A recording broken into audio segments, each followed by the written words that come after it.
বড় সুখবর আসতে চলেছে বাংলাদেশ ফুটবল ভক্তদের জন্য। বিশ্ব মঞ্চে নিজেদের আরো একবার জেতানোর দারুণ সুযোগ আসতে যাচ্ছে হামজা চৌধুরী, জামাল ভুঁইয়াদের কাছে।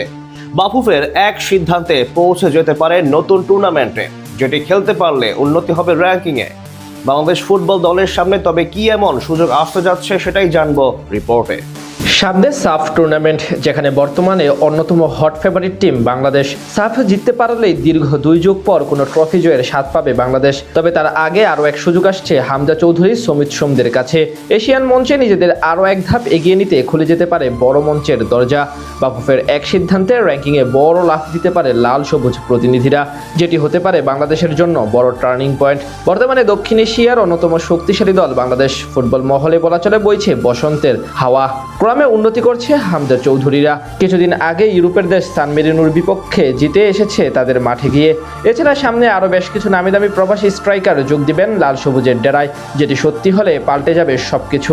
এর মাঝে বাংলাদেশের সামনে আসছে নতুন এক টুর্নামেন্টে প্রতিদ্বন্দ্বিতা করার। প্রথমবারের মতো মাঠে গড়াতে যাচ্ছে ফিফা আসিয়ান কাপ, যেখানে অংশ নিবে এশিয়ার বেশ কয়েকটি শীর্ষ দেশ। বিশেষ করে দক্ষিণ পূর্ব এশিয়ার দেশগুলোর ফুটবলকে বিশ্বমঞ্চে তুলে ধরতে এবং দলগুলোর আন্তর্জাতিক র্যাঙ্কিং বাড়াতে স্বয়ং ফিফা সভাপতি এই টুর্নামেন্টের মূল কারিগর। সেখানে প্রথম বাংলাদেশের নাম ছিল না। দক্ষিণ এশিয়ার থেকে ভারতের থাকার কথা থাকলেও নতুন করে তৈরি হয়েছে অনিশ্চয়তা, যেটি সুযোগ হয়ে দাঁড়াতে পারে বাংলাদেশের জন্য। ইন্দোনেশিয়ায় আগামী 24 সেপ্টেম্বর থেকে 3 অক্টোবর অনুষ্ঠেয় উদ্বোধনী ফিফা আসিয়ান কাপে ভারতের সঙ্গে গ্রুপ এতে ছিল ইন্দোনেশিয়া, মালয়েশিয়া ও সিঙ্গাপুর।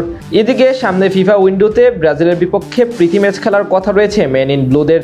একই সময় আসিয়ান কাপ মাঠে গড়াবে ব্রাজিলের বিপক্ষে যেদিন তাদের ম্যাচ, ঠিক সেদিনই আসিয়ান কাপের ফাইনাল। তাই সূচি সাংঘর্ষিক হওয়াতে আপাতত সেই টুর্নামেন্ট থেকে নাম প্রত্যাহার করে নিয়েছে ভারত নাম প্রত্যাহার করায় দক্ষিণ এশিয়ার ফুটবলের অঙ্গনে নতুন গুঞ্জন শুরু হয়েছে বাংলাদেশকে নিয়ে। বাংলাদেশ ফুটবল ফেডারেশনের পক্ষ থেকে আভাস দেওয়া হয়েছে যে শূন্য হওয়া স্থানটি পূরণের জন্য আয়োজক বা ফিফার পক্ষ থেকে বাংলাদেশকে এই মর্যাদার টুর্নামেন্টে খেলার আমন্ত্রণ জানানো হতে পারে।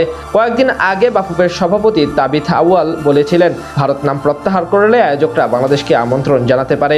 এখন যেটি বাস্তব হওয়ার দ্বার প্রান্তে। বাংলাদেশের জন্য এই টুর্নামেন্টটি হতে পারে বিশেষ গুরুত্বপূর্ণ, কারণ দক্ষিণ এশিয়ার গণ্ডি পেরিয়ে গোটা এশিয়ার নিজেদের অস্তিত্ব জানান দেওয়ার জন্য এই টুর্নামেন্ট হতে পারে অত্যন্ত বড় মঞ্চ। সাফ অঞ্চলের বাইরে থাইল্যান্ড, ইন্দোনেশিয়া, ভিয়েতনাম বা মালয়েশিয়ার মতো গতিশীল ও কৌশলগতভাবে এগিয়ে থাকা দলগুলোর বিপক্ষে খেলার অভিজ্ঞতা বাংলাদেশের ফুটবলারদের পারফরমেন্সের মান উন্নতি করবে। টুর্নামেন্টে অংশ নেওয়ার জন্য প্রতিটি দলই বড় অঙ্কের অংশগ্রহণ ফি পাবে। এছাড়া প্রিমিয়ার ডিভিশন চ্যাম্পিয়ন দলের জন্য $1 মিলিয়ন বা প্রায় 12 কোটি টাকা প্রাইজ মানি বরাদ্দ রয়েছে। ফিফা আসিয়ান কাপের ম্যাচগুলোর আন্তর্জাতিক ফুটবল ক্যালেন্ডারের অন্তর্ভুক্ত।